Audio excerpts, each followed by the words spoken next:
A closer look at the Zenith 707 cabinet after giving it a good wipe down with some disinfectant wipes and Gojo.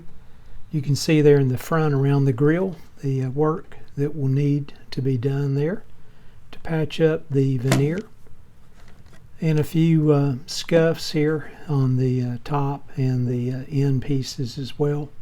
Very cool bookend design. Now I do have a little challenge here on the other end. You can see the bookend is in place, but the molding itself around the bottom is missing. So I'll have to recreate that. And you can see I got all the crud out of the inside. So I'm going to get the grill cloth removed, try to preserve it, and start patching up the veneer here on the front in the grill area, and then decide if I really want to strip this thing or just do a touch-up. It's definitely a beautiful cabinet and one worth preserving for sure. You can see the grill cloth is held in by 4 staples on each corner. That was common for back in the day. And after taking a closer look at the grill area, I can see some of the substrate material also separated with the wood veneer. So I'll need to build that up, probably a few pieces together.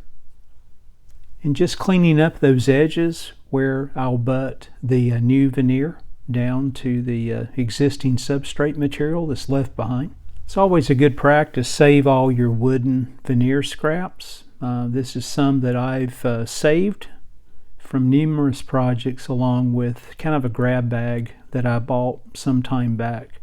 They can definitely come in handy for projects like this.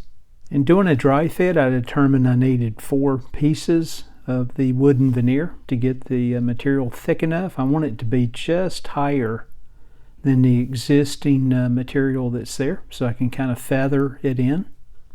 And a different approach I'm going to take this time, I'm going to just use some frog tape, the yellow frog tape, place it over the existing substrate, and I'll take my X-Acto knife and cut out around that, and that'll be my pattern to cut out the other veneer piece that I'll need. And another method I've used in the past with great success, a piece of aluminum foil to trace out the missing pieces. You can see I have the pattern placed over the 4 pieces of wood veneer that I glued up. And of course they're a little wider because I'm going to file and sand those down to match the existing substrate.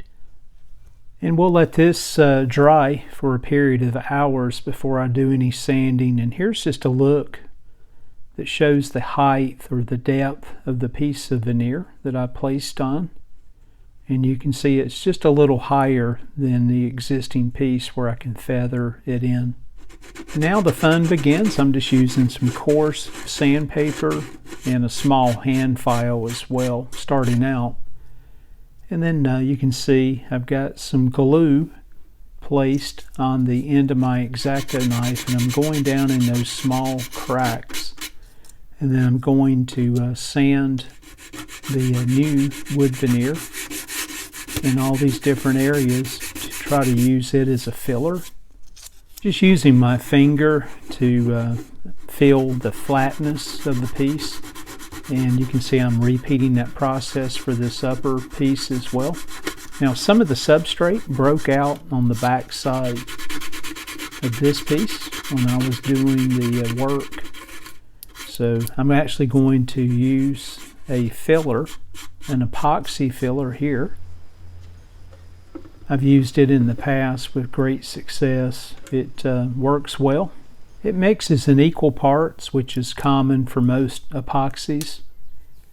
So I'm going to mix up a bit here and do my best to apply it and limit the amount of material so I can reduce the amount of filing or sanding. This stuff gets extremely hard once it cures.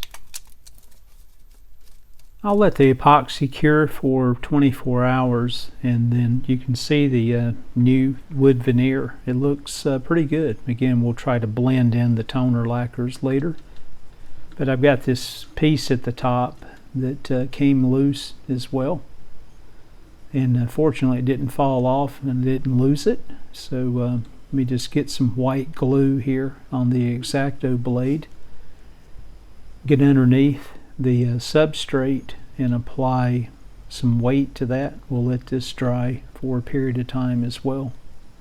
Yeah, I consider myself fortunate really to have all the grille in place. Many times you'll see these things completely destroyed. Again, they're not load bearing, they just get knocked out over time.